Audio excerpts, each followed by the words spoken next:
What is going on? This is my 2001 Honda S2000. Today I'm going to be doing a car review for you guys. I have my Honda S2000 AP1. This is the 2001 model year. I really love this car, man. I've had this car for like 3-4 years, and ever since I bought it, I just had fun. Like, I've done drifts in this car. I've drove this car around the city, around Chicago, and just having fun, just driving with my boys. One of my friends had a Miata, and that kind of inspired me, or really that's what got me into the car. That's what made me want to buy the car. And he ended up selling it, and unfortunately I'm probably going to end up selling this car too very soon.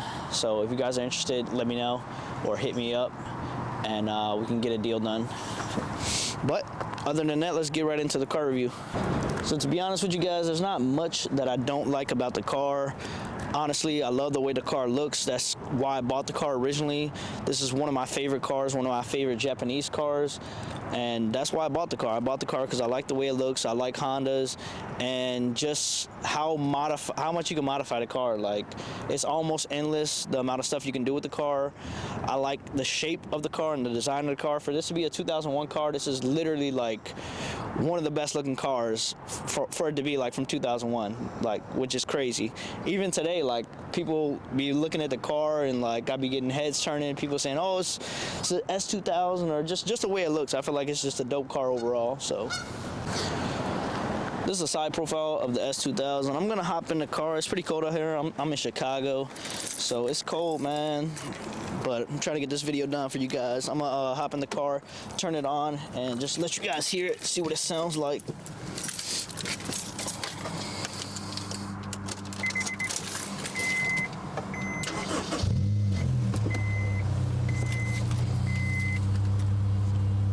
Give it a couple revs.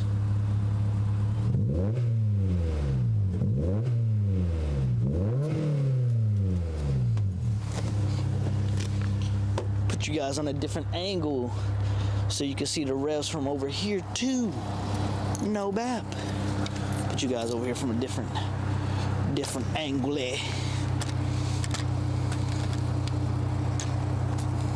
Give it a few more revs.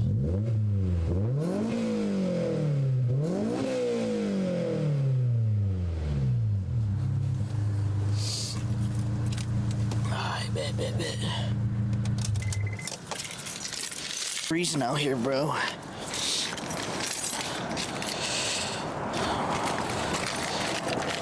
Yeah, but that's pretty much it for the car, man. Like, what do you guys think about this car? S2000. I just want to show you guys the trunk space real quick. Let me pop open the trunk for you.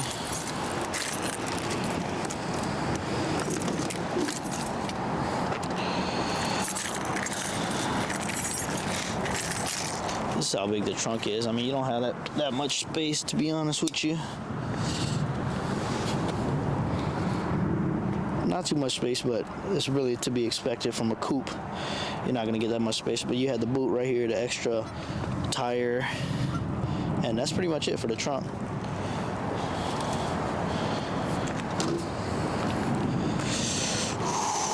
Something I do want to show you guys how to do is pop open the gas cap.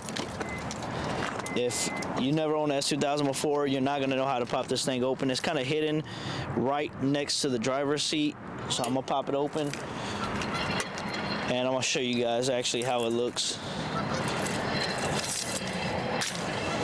Let me take you guys over there so you can actually see it. So this is the button I'm talking about right here. That's how you actually get the gas cap open. Kind of weird, but all right, let me show you guys the engine. Pop it open for you. Open up the trunk, come over here, boom. Now let's go take a look at the engine. For the S2000, the engine you have is a 420C for the engine block.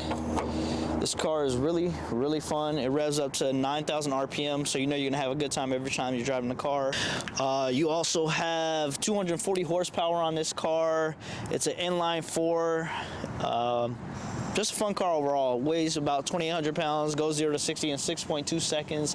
This is one of the funnest cars I've been in. Like, with the weight being so low on this car and it being 240 horsepower and revving up to 9,000 RPM, you're gonna have a good time no matter what. Like, every time you get in this car, you're gonna have a good time.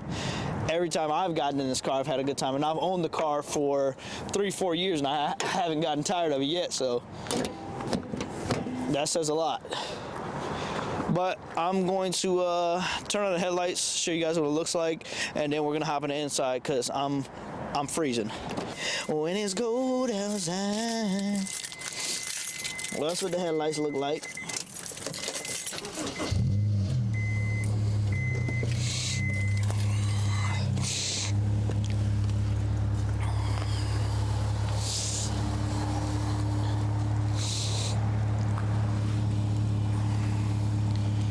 So that's what the headlights look like. This is what the car looks like.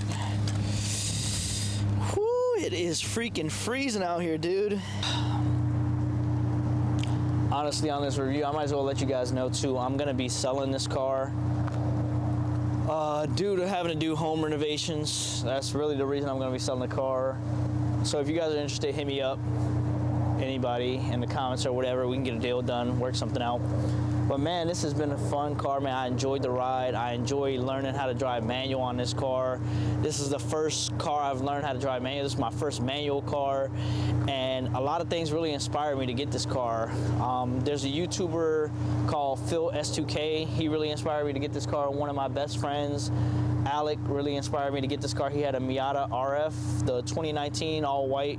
So that inspired me to get the car, and just driving manual and having fun, man, in my 20s, man. That's what life is all about, man. Just having fun, having good times, having good vibes, and just, you know, not taking life too seriously.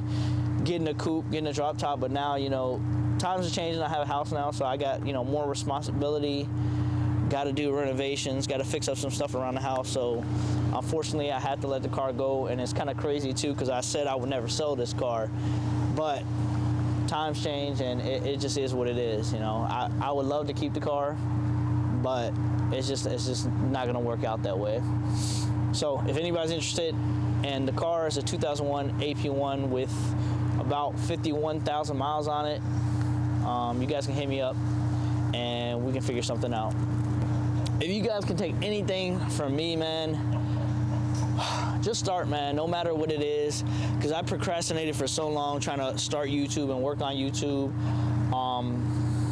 That's the thing about it, man. Just start, because you never know where it can take you, and that's the hardest part, is procrastinating and not starting. Like, you keep putting it off. You're saying, oh, I'm gonna do YouTube next year, or I'll do YouTube in 3 years, or whatever it is. It doesn't even have to be YouTube, but just do something. Like, it doesn't have to be YouTube. It could be anything in life. If you want to study, if you want to be a lawyer, if you want to be a doctor, like, go for that, man. Or if you want to apply for a job, or do whatever you want to do, if you want to get better at a sport, just start, because that's the hardest part. Just like going to the gym, the hardest part of going to the gym is getting inside, getting to the door. Once you get to the door, the rest is history. You know, you're already there. And at least if you're in the environment, it's kind of condition you to start going and start doing better for yourself.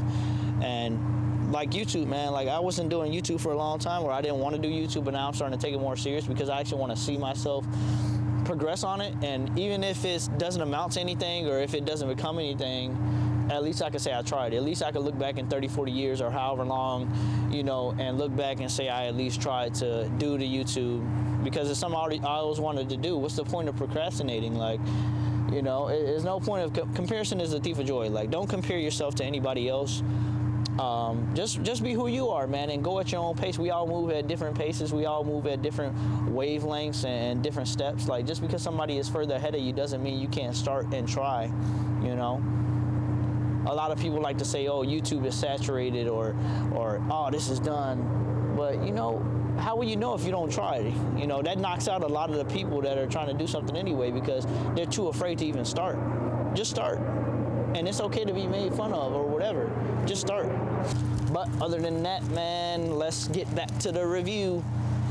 Let's get back to the review, my boy. All right, y'all, I'm gonna just do a quick 360 around the car.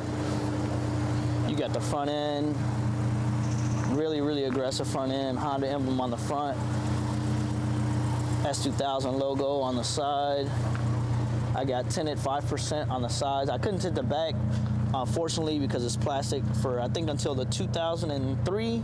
That's when they finally started putting glass. And then, yeah, 5% on the sides and then 20% on the front. That's pretty much it. Dope car. Oh, man, you guys do not understand how cold it is in Chicago right now. Like, it's starting to freeze. And Chicago, the last couple winters we've had have been decent, but I just know something is coming, man. Like, we bound to have a bad winter. It's coming soon. But other than that, I'm gonna show you guys the interior of the S2000. You got the leather seats, as you can see right here. Leather seats, leather seats. You got the shifter. Got the shifter right here, handbrake or e-brake. S2000 wheel, Honda emblem in the center. The car only has 51,000 miles, so pretty mint car to be a 2001. Other than that, I mean, the interior is pretty simplistic. You got storage here, your center compartments here. You got one, and then you got two at the top, and then that's pretty much it for the interior. Got your buttons, obviously your heat and AC, audio, and this car does have a push engine start, actually. 2001 with a push engine start, but you do actually have to insert the key and then press it. So, I mean, for whatever that's worth, it does have a push start. Other than that, man, that's it. That's all. If you guys like the content, the automotive content, the car reviews, make sure you like, comment, subscribe. Definitely drop me a subscribe. I do want to build the channel as much as we can. And if you guys support me or if you guys mess with me, definitely subscribe. It helps me out a lot. My final thoughts on the S2000 is that it's a fun car. You're always going to have a good time. And it revs up to 9,000 RPM. So, you know, you can do whatever you want to do with the car, you can do with it. You can take it to the track, you can drift it, you can have it as a show car and modify it and have it looking really nice. Honestly, it's one of the best Japanese cars, and I love it. I love the car overall, so that's my review for it. Great car, I love it. I'll give it a 9 out of 10. But all right, guys, if you like the automotive content, make sure to leave a like, drop a comment, and subscribe. See you guys next time. Peace.